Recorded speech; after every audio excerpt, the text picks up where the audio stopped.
A predator is 40 feet from your camp. It hasn't seen you yet. It's testing the air, turning its head, deciding. And in your arms is an infant who has no idea any of this is happening, who is 1 second away from a full-volume scream because she's hungry, or cold, or just startled by a shadow. You have maybe 2 seconds to stop that sound before it stops your family's future.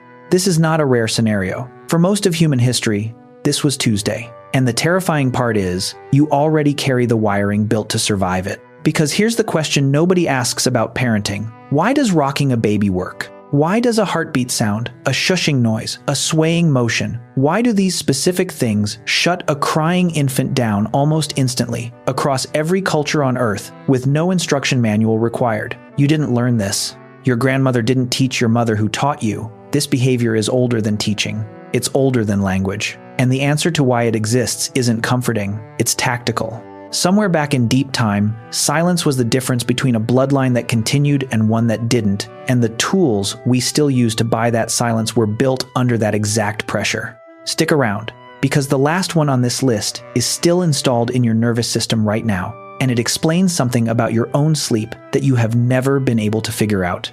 Let's strip away the cute version first. Modern parenting media likes to frame baby soothing as bonding, as tenderness, as a soft golden hour moment. That framing is recent. For the overwhelming stretch of human existence, most of it spent as small mobile groups without walls, without weapons that worked at range, without any guarantee of a next meal, a crying infant was not an emotional event. It was a survival liability with a decibel rating. Infant cries sit in a frequency range built to cut through wind, distance, and background noise.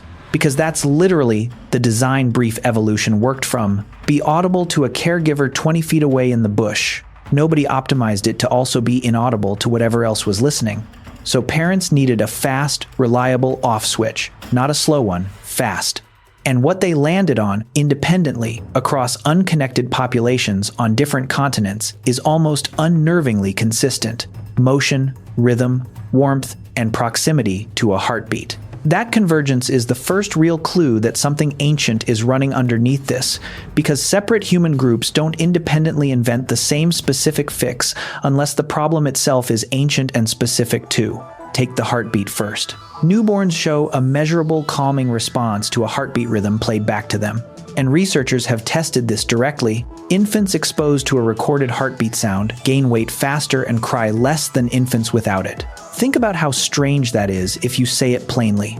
A sound with no words, no smell, no visible source, and it works like a chemical sedative. That's not random. That's an infant brain that spent 9 months with exactly one soundtrack playing non-stop, a mother's pulse, and built its entire nervous system around treating that rhythm as the default setting for safe. Silence in the womb never existed. Total safety was defined by that specific beat. So the fastest way to convince a newborn nervous system that the danger has passed isn't quiet. It's recreating the one sound that predates fear itself. Now here's the bridge, because that explains sound, but it doesn't explain motion. And motion is where this gets stranger. Rocking works even without any sound at all. A baby who is picked up and gently swayed, no shushing, no humming, will often stop crying within seconds. And there's a physiological reason researchers have traced this to, tied to the vestibular system, the inner ear balance mechanism. Constant, rhythmic motion below a certain threshold appears to trigger something close to an automatic calming reflex in infant mammals broadly, not just humans. Which raises an uncomfortable question.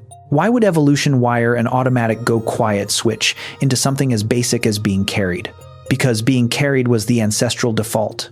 Human infants are famously born earlier and more helpless than almost any other primate relative to brain size. A pattern researchers link to the trade-offs of walking upright on 2 legs. That means for a huge stretch of early life, a human infant was not lying in a crib. It was strapped to, slung against, or held by a moving adult almost constantly, walking to forage, walking to follow the group, walking away from danger. A baby that screamed every time it was jostled during that walk would have been a walking alarm bell. So the ones who calm down when rocked, whose nervous systems read motion as, we are moving, which means an adult has us, which means we are currently safe, those infants survived the trip. The ones who didn't have that reflex made noise at exactly the wrong moment. That's beat 1 and beat 2 solved, but neither one answers the actual worst-case scenario.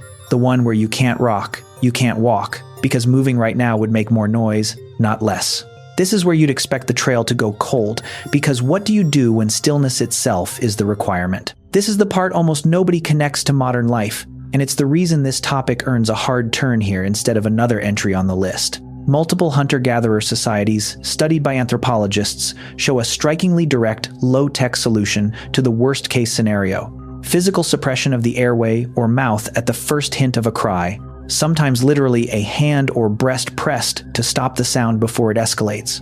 Documented among groups such as the Aché of Paraguay and several other foraging populations where predator or raiding risk was constant.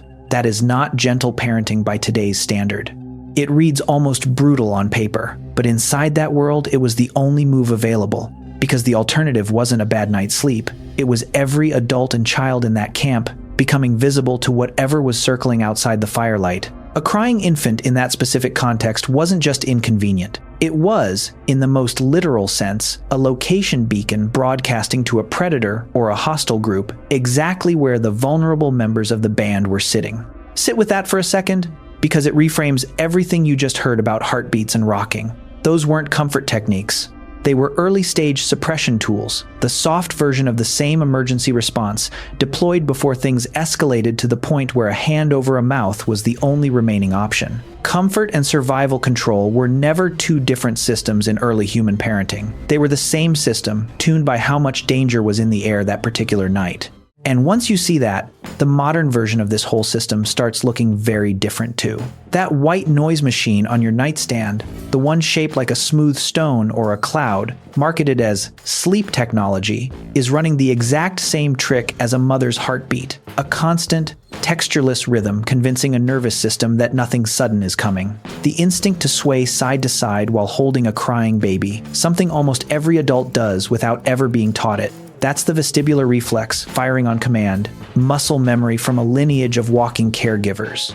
Even your own sleep, the reason total silence in a hotel room can feel unsettling rather than peaceful, the reason a fan running or traffic hum outside can actually help you drop off faster than dead quiet, traces back to the same root logic. Constant, predictable background noise reads to an ancient part of your brain as the environment is stable, nothing is sneaking up, while sudden silence, or a sudden new sound, reads as something changed. Stay alert. Your nervous system is still running a threat detection routine built for a world with predators in the tree line, and it does not know the tree line is gone. Which brings the whole chain to its actual payoff, the twist under all of it. The specific combination of heartbeat, rhythm, rocking motion, and constant white noise doesn't just calm a baby down individually. Researchers who've studied combined stimulus soothing describe it functioning almost like an induced state, closer to controlled unconsciousness than ordinary calm. A fast, deep drop in arousal that looks less like the baby feels better and more like a switch being thrown. That's not an accident of biology. That's what an emergency shutdown mechanism looks like when you strip away the sentimentality and inheritance from a world where the cost of a single unmuted cry could be measured in lives, not just lost sleep. So the next time you catch yourself swaying without thinking, holding a baby who's already asleep, or reaching to turn on a fan in a silent room because the silence itself feels wrong, understand what's actually happening underneath.